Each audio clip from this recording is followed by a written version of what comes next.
A family sues a funeral home after they sent their son's brain home in a box. A new startup company allows you to sell tickets to your wedding to strangers. And a British man breaks a world record by riding 55 different roller coasters in 1 week. These are the weird stories on Weird AF News, your only source for weird news every day on a podcast. It's recorded by a comedian inside a closet. A family is suing a funeral home after they sent their son's brain home in an unmarked box. Man, I mean, these businesses are all trying to just jump into Halloween right away. They can't wait till October. Sorry.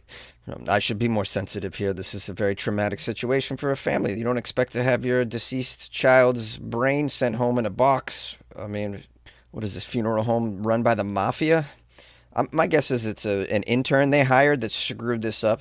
It's like, hey, Donnie, so you sent the brain to the lab and the ashes to the family, correct?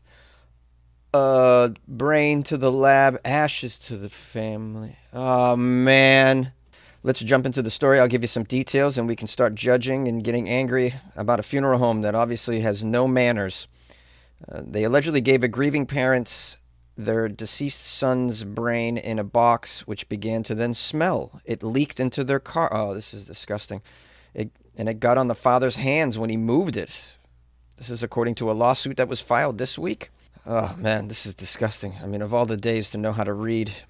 The father's name is Larry Butler. He said the discovery was overwhelming, and it left a horrific memory that mars the other memories of, quote, a good young man, their son, Timothy. The father grievingly told the media, quote, it was, and it is still in my heart that I got in my car and I smelled death. Oh, this poor guy. I mean, he's going to be scarred for life from this experience. Let's find out exactly how this happened. I can't imagine how this would happen. Why would you put a brain in a box from the get-go? Shouldn't they go in something else? Don't they go in jars, bags, something? Why would you take it out? I don't even know if you take it out. Did we just catch a funeral home selling body parts on the black market, but they screwed it up in this case? Investigations.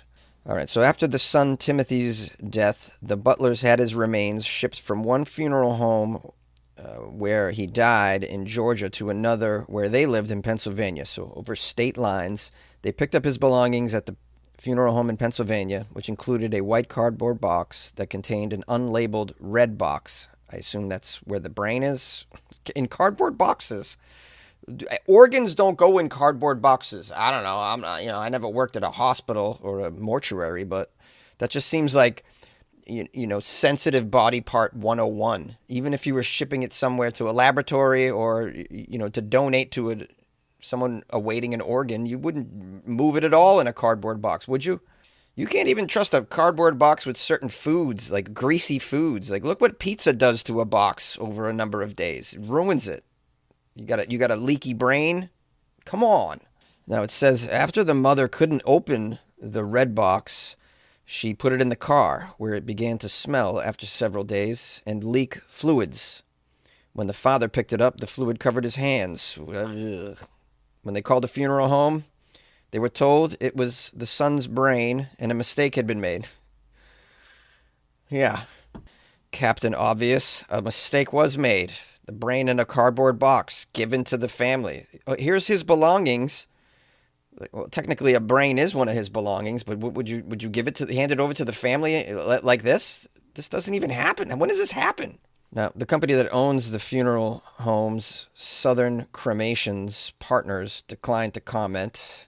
The lawsuit against the corporation says that both funeral homes negligently mishandled human remains and intentionally, wantonly, or recklessly inflicted emotional distress. I don't think they intentionally inflicted emotional distress. I think this is just stupid. Somebody's stupid. Yeah, you can chalk this one up to Murphy's Law. It says here the dad had to sell the car because, oh my goodness, had to sell the car too. Oh, they're going to sue this. They're going to get so much money. Great. Good for them.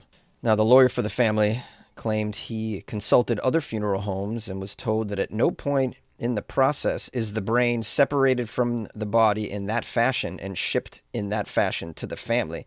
If it ever is, he said, then it is in a sealed bag and labeled biohazardous. Yeah, it's not normal to ship a brain in a box. It's a brain in a box. It's a brain in a box, baby. A brain in a box. Sorry, it made me think of that song. I like that song. Wow, it's Halloween, and my heart is open wide. Gonna give you something so you know what's on my mind.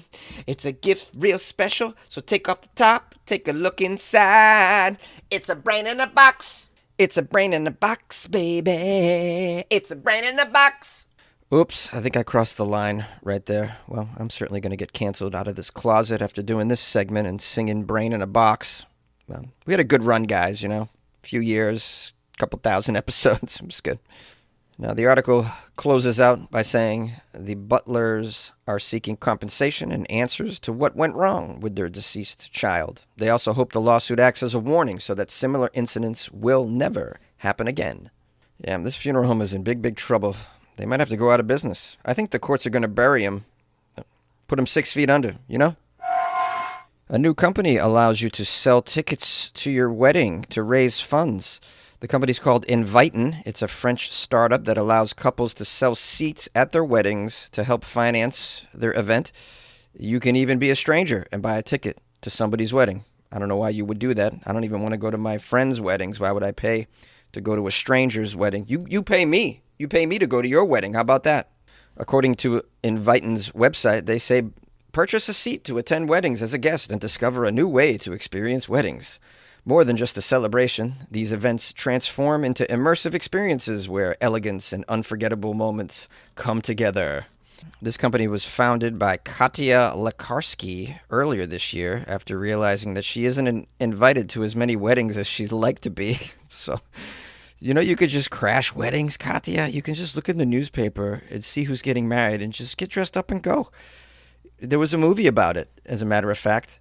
Well, this lady, kudos for her for making this app. It sounds like it might be successful, but there's something a little off about you if you want to go to weddings so bad that you create an app so you can attend the weddings of people you don't even know.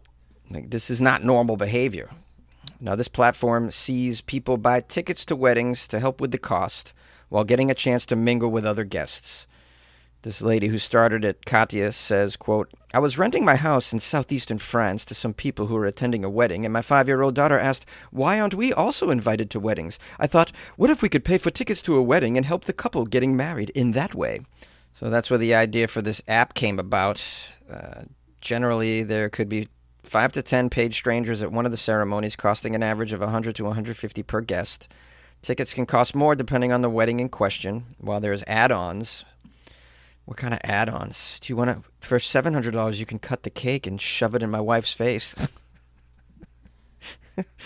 For an extra $50, you can dance with the creepy uncle. How about that? Now, it says, as well as following the dress code for the weddings, turning up on time, ticket buyers have to drink in moderation and can't share any photos without permission. That would be weird anyways, to just take photos of people you don't know getting married. Now, I found a second article that really breaks down how to do it. You create a profile if you'd like to be a guest at a wedding. It's completely free, and you can contact hosts. You can discover ceremonies, browse unique weddings nearby or even across the world. Every ceremony is an invitation to experience something extraordinary. Then you can book your spot. Choose a wedding that inspires you and book in just a few steps. The host will share all of the practical details with you. And then enjoy the celebration. Experience an unforgettable moment at the heart of an authentic celebration. Expect emotions, discovery, and joyful sharing by people you don't know. Pretty cool. I don't know. It's kind of a unique cultural experience for world travelers, I assume, if you want to experience weddings in other places. I hear Indian weddings are like, I heard they slap hard, you know what I mean? I heard they're lit. The kids are saying they slap and that they're lit, these Indian weddings. So maybe you want to experience something like that. It can be fun, yeah. Try some food that you never tried before. Maybe learn some unique dances, like aren't you tired of the chicken dance that we do in the States? The chicken dance. Who's doing the chicken dance? I'm sure these other countries have their own version of a chicken dance. I'd like to learn, maybe down in Australia, they got the kangaroo dance or something. I don't know. I'm just throwing stuff at the wall, hoping it sticks, guys. And then who knows? Maybe you'll meet people. Maybe you'll meet your future mate at one of these things. That could be good for a singles person. But then I worry that like thirsty bros are going to use this app and just crash weddings to meet women and then be out of line. So there's that. But, it also is good for the people throwing the wedding because, you buy these tickets through the app and that money goes towards their wedding production. And these things aren't cheap, as you know. And if you're the people throwing the wedding, right, and you could use this app to threaten your relatives, like, hey, Aunt Edna, if you keep acting up, I'm going to sell your wedding ticket online. And then you ain't even going to the wedding. And about that. A British man rode 55 different roller coasters in 1 week to set a world record. An amusement park aficionado from England was on a quest to ride every roller coaster in Britain and Ireland and ended up breaking the Guinness World Record by boarding 55 roller coasters in a single week. This doesn't seem like a lot. 55 in 1 week, 55 roller coasters. You could go to one Six Flags and drop 10 easily in one afternoon, if it's not too crowded. I recommend going when it looks like it's about to rain, otherwise you're going to wait. Well, nonetheless, this guy did a thing. He broke a record. According to Guinness, Dean Stokes, age 36, is now the holder of the record for the most roller coasters ridden in 1 week after surpassing the record-keeping organization's goal of 30. 30? That was the record? 30 roller coasters? Maybe in 1 day. 1 week? Come on. You could... Yeah, this is not impressive. I went to Six Flags when it was drizzling and hardly anyone was at the park. And it actually coincided with a AAA event. Like if you're a AAA member, you get a discount, and they actually closed off the park to all AAA members. So it was this unique combination of the park was closed off the second half of the day to AAA members only, and it looked like it was going to rain. And so no one was at this event. I had the park to myself, and I went on probably 9 roller coasters in under 3 hours. And so, totally doable under the right circumstances. I was really ill, by the way. I don't recommend doing 9 roller coasters in like 2.5 hours. I felt so sick afterward. And I usually can bang out roller coasters, and I'm fine. I'm fine. But this was I guess my body wasn't used to being thrown around like this so many times in such a short lifespan. In that moment, I knew there's no way I could ever be an astronaut. I had that realization. Sad realization, by the way, because, who doesn't want to be an astronaut? Am I right? Let me get back to the article. Enough of my personal anecdotes. Who even cares? All right. This guy Stokes had a quote about this record. He says, "Well, I visited my first theme park as a teenager. Quickly realized I loved the adrenaline rush. I enjoy finding new theme parks to visit, taking in the whole ambiance from theming, the music, and through to the rides themselves. Really love a coaster. Roller coasters, I love them. Always have." Well, thank you, Dean, for sharing that. And congratulations on your record. Stokes started his attempt August 2nd at the Brighton Palace Pier and ended 1 week later at the Thorpe Park in Surrey. Dean said his original plan was to ride more than 60 roller coasters in 1 week, but weather led to 2 theme parks being unexpectedly closed in the middle of the week. Yeah, well, England and Ireland, these aren't exactly the best places to attempt a record like this because, it just rains so much. There's a good chance that during your week, one of these parks is going to be closed because the weather's just shite, man. It's shite. You want to really make a serious run at a roller coaster record, you come to Southern California, where we have a bunch of theme parks in the same area between San Diego and the LA area. You could do this in a week. You could break the 55 record, in my opinion. The article here ends by saying Dean Stokes, the record holder, is now continuing on his quest to ride every roller coaster in Britain and Ireland. He's going to continue to do that. That's a personal goal for himself. But it sounds like a fun way to spend your summer, riding all the roller coasters in a couple of countries. But that's awesome. And then, he didn't even know, probably. I just broke a record. I had no idea. Well, that's just a bonus. Now you get your name in a book for a little while. And then you could tell all your friends, hey, look, I'm in the Guinness Book of World Records, so you all have to buy me a Guinness.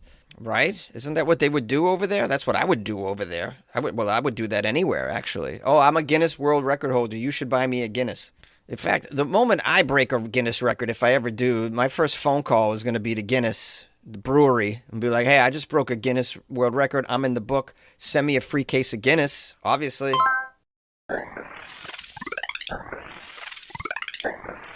You wanna ride my roller coaster, baby, baby?